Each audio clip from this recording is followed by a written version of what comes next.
Illustration. Mr. Collins was not left long to the silent contemplation of his successful love, for Mrs.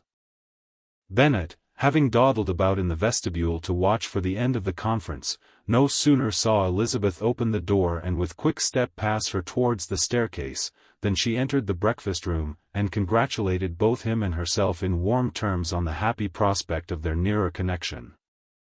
Mr. Collins received and returned these felicitations with equal pleasure, and then proceeded to relate the particulars of their interview, with the result of which he trusted he had every reason to be satisfied, since the refusal which his cousin had steadfastly given him would naturally flow from her bashful modesty and the genuine delicacy of her character. This information, however, startled Mrs. Bennet. She would have been glad to be equally satisfied that her daughter had meant to encourage him by protesting against his proposals, but she dared not believe it, and could not help saying so. "But depend upon it, Mr. Collins," she added, "that Lizzie shall be brought to reason. I will speak to her about it myself directly. She is a very headstrong, foolish girl, and does not know her own interest, but I will make her know it." "Pardon me for interrupting you, madam," cried Mr. Collins, "but if she is really headstrong and foolish, I know not whether she would altogether be a very desirable wife to a man in my situation, who naturally looks for happiness in the marriage state.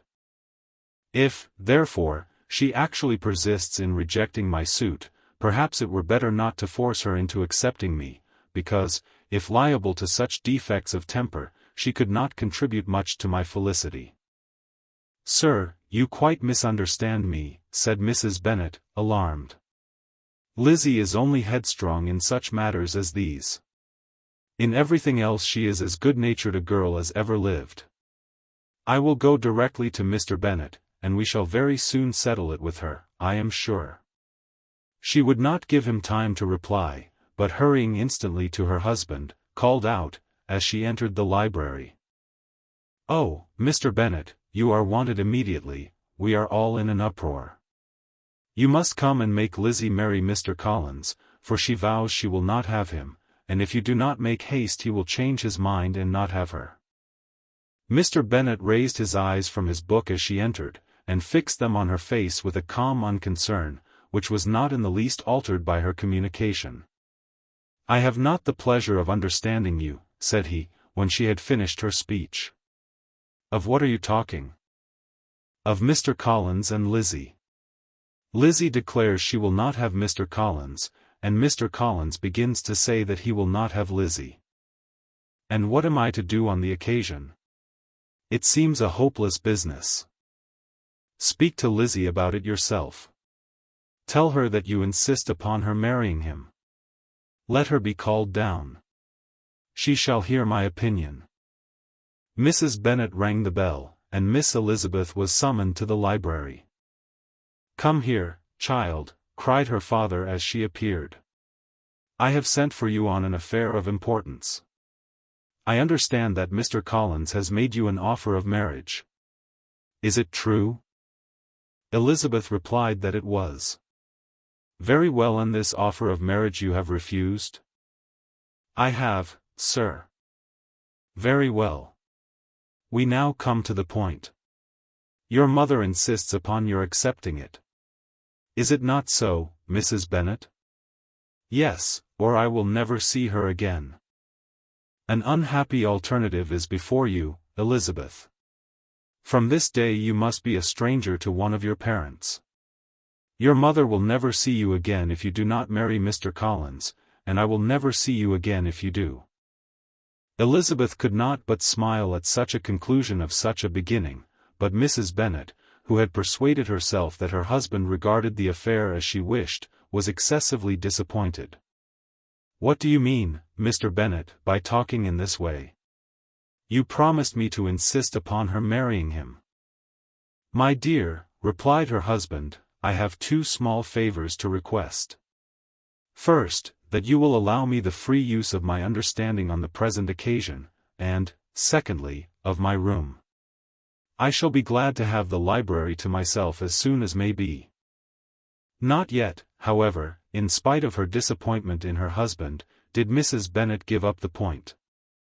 She talked to Elizabeth again and again, coaxed and threatened her by turns. She endeavored to secure Jane in her interest, but Jane, with all possible mildness, declined interfering, and Elizabeth, sometimes with real earnestness, and sometimes with playful gaiety, replied to her attacks. Though her manner varied, however, her determination never did. Mr. Collins, meanwhile, was meditating in solitude on what had passed. He thought too well of himself to comprehend on what motive his cousin could refuse him, and though his pride was hurt, he suffered in no other way. His regard for her was quite imaginary, and the possibility of her deserving her mother's reproach prevented his feeling any regret. While the family were in this confusion, Charlotte Lucas came to spend the day with them. She was met in the vestibule by Lydia, who, flying to her, cried in a half-whisper, "I am glad you are come, for there is such fun here. What do you think has happened this morning? Mr. Collins has made an offer to Lizzie, and she will not have him." Illustration. They entered the breakfast room. Charlotte had hardly time to answer before they were joined by Kitty, who came to tell the same news, and no sooner had they entered the breakfast room, where Mrs. Bennet was alone, than she likewise began on the subject, calling on Miss Lucas for her compassion, and entreating her to persuade her friend Lizzie to comply with the wishes of her family. "Pray do, my dear Miss Lucas," she added, in a melancholy tone, "for nobody is on my side, nobody takes part with me, I am cruelly used, nobody feels for my poor nerves." Charlotte's reply was spared by the entrance of Jane and Elizabeth. "Aye, there she comes," continued Mrs. Bennet, looking as unconcerned as may be, and caring no more for us than if we were at York, provided she can have her own way. "But I tell you what, Miss Lizzie, if you take it into your head to go on refusing every offer of marriage in this way, you will never get a husband at all, and I am sure I do not know who is to maintain you when your father is dead. I shall not be able to keep you, and so I warn you. I have done with you from this very day. I told you in the library, you know, that I should never speak to you again, and you will find me as good as my word. I have no pleasure in talking to undutiful children. Not that I have much pleasure, indeed, in talking to anybody. People who suffer as I do from nervous complaints can have no great inclination for talking. Nobody can tell what I suffer. But it is always so. Those who do not complain are never pitied." Her daughters listened in silence to this effusion, sensible that any attempt to reason with or soothe her would only increase the irritation. She talked on, therefore, without interruption from any of them till they were joined by Mr. Collins, who entered with an air more stately than usual, and on perceiving whom, she said to the girls, "Now, I do insist upon it, that you, all of you, hold your tongues, and let Mr. Collins and me have a little conversation together."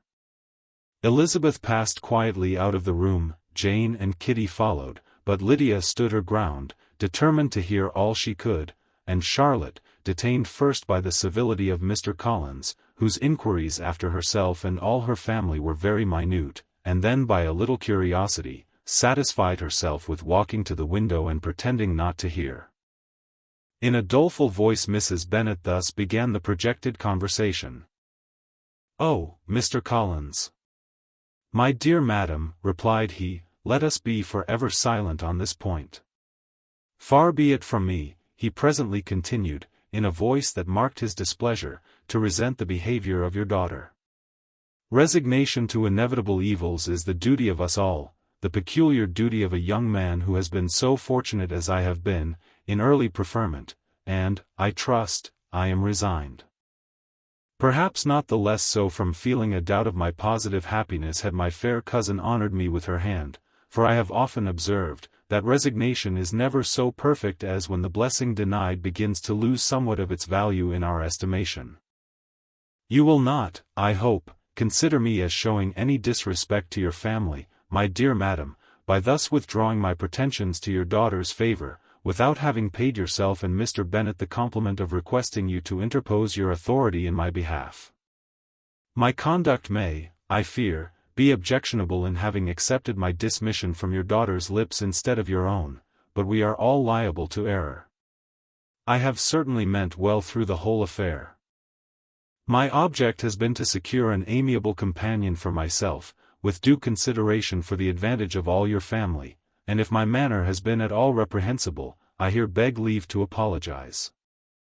Illustration: